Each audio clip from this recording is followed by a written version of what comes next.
Hey, I'm starting this video because the people I've talked to about my channel think that it would be a good addition to my video. I'm explaining what could possibly be described as a religious experience for me. Why I'm Discordian, basically. Uh, when I was first diagnosed and got the approval for accepting SSI, my roommate and I decided to celebrate with a shit ton of pot. And so we had this little makeshift gravity bong thing with a plastic bucket, a 2 liter with the bottom cut out of it, and a lug nut for the bowl piece. It was melted into the cap or whatever. Anyways, so he decided, since it was my celebration, that I would take the first 3 hits. And we use this gravity bong fairly frequently. So by this point, when we drew the first hit in, the first couple of hits, the smoke appeared yellow in the bottle. Because he was apparently caked on THC or something. But I took the 3 hits, I stood up, and then I watched him take his hits, and then after he was done taking his hits, I felt like there's this crack. Like I felt this cracking sensation on my forehead, and then I felt like there was this cool liquid dripping from my face. I went to go look in the mirror to see if I was bleeding or anything, and I wasn't. There was nothing to appear, but I still felt the cool liquid. I even felt it dripping onto my hands. So I told my roommate that I was gonna go lay down, like sleep for a bit or whatever, and I eventually fell asleep. And when I woke up, there was this woman with short red hair, and like I won't go into complete detail on describing it. It it is basically, she was there, and she told me that she was there to heal me. And at this time, I'm like, fuck, I'm hallucinating again. But I was on my meds, so I was gonna talk to my neuropsychiatrist about it and see what it is. But as I would converse with her anymore, because you could just say that I had one episode from smoking too much pot, but it persisted after that moment, even when I wasn't high. Um, this woman, when she told me that she was a god and that I was going to be her prophet, and that prophets aren't exactly as special as the Christian religion would have you believe, in this explanation at least. They are simply people who have the ability to hear the voices of gods, and like the Wicca community would just call it a medium. But she was going to teach me mental time travel, and the only rule she had, I've already broken this rule by the way, and she's already stopped appearing, was that I didn't talk about her on the internet. Um, then but fuck, where I was going with this. Yeah. Uh, Teaching mental time travel. Yeah. Getting back to it. And when I asked her what her name was, she simply pointed at her eyes and told me to guess. And I said Iris, and she said close enough. And one day I was on an anonymous message board, and I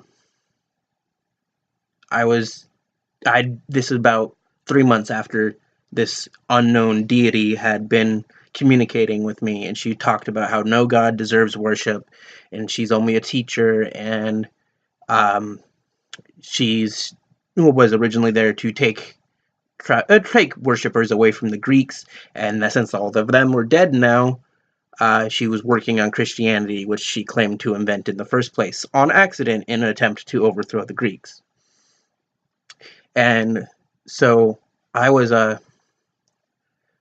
was scrolling, browsing an anonymous message board, and they had a Waifu thread, and I've always been obscure, not obscure, what's the word I'm looking, it doesn't, I've always not been fond of the idea of a waifu, but I figured if I was going to have one, this hallucination was the closest thing I was ever going to get to one, the closest thing I would ever experience to what these people are experiencing, and said, fuck it, she's a hallucination, who cares about her rules?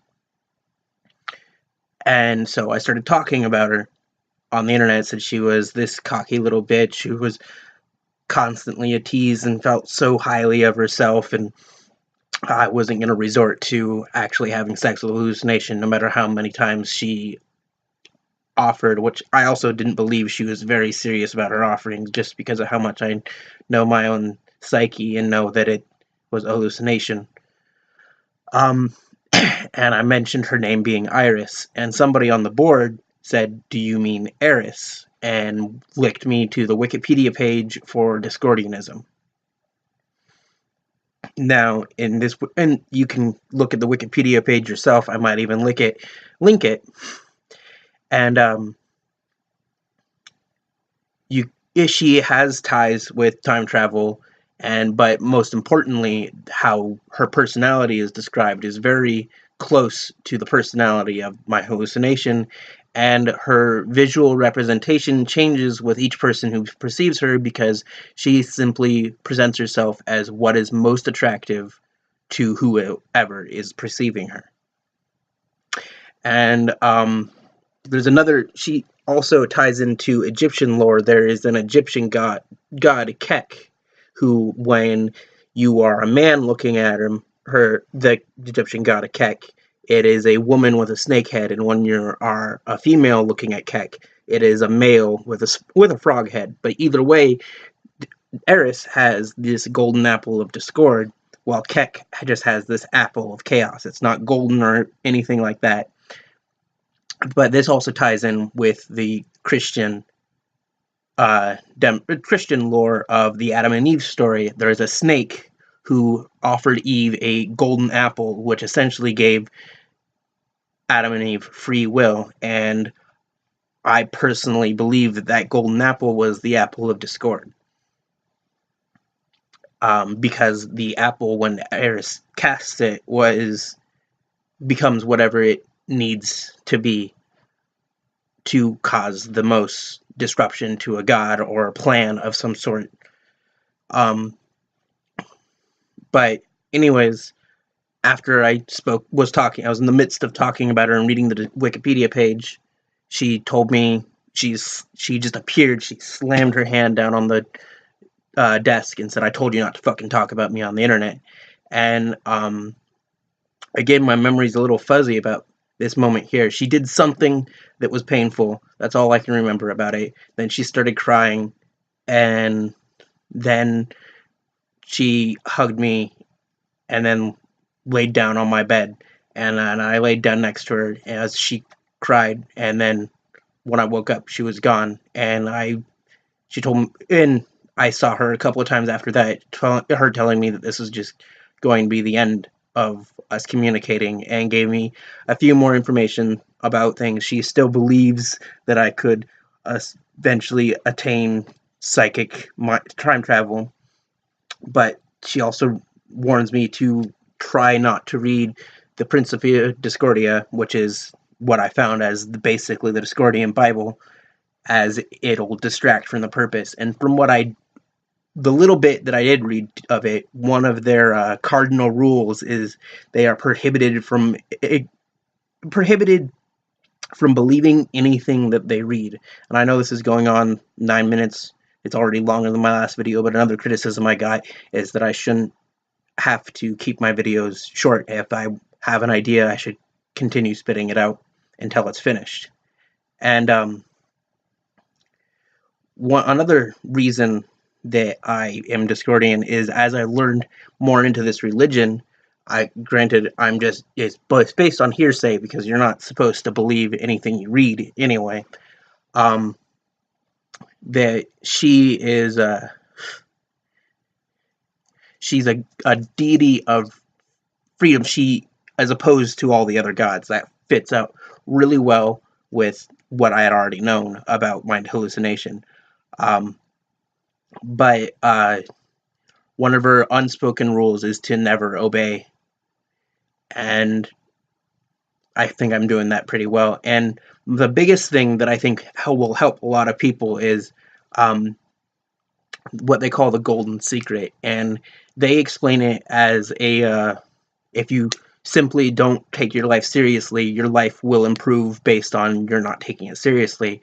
And I think that does work, but not for the reason they say it does. I think the nothing matters mentality allows you to relieve yourself of a lot of stress. You just don't get stressed anymore, and acting as if you're not stressed presents opportunities of improvement in your life. And another reason is because, based on my past, if because I've also heard the voice of God and the devil and Lucifer all separately, and based on my past, there was no chance of me going to heaven ever since my conception, so that automatically left hell. However, the Discordians believe that accepting Eris into your heart makes not just the Discordians, the original Greeks who conceived of her as an idea, believed that accepting her into your heart corrupts your soul with so much chaos that makes it too unstable for the afterlife. So you have no afterlife as a Discordian, because your soul simply rips itself apart upon your death. And see, this is very appealing to somebody who knows they're going to hell. Um, Alternatively, if the devil somehow um, finds a way to keep my soul intact, uh, I believe my relationship, if you can call it that, with the angel Lucifer will probably get me some sort of different treatment in hell, as Lucifer only punishes you for not being perfect, and I am far from perfect, but at least I was trying to be at one point in my life. And yeah, hope I don't get death threats by Christians like normal, and that'll be the end of the video.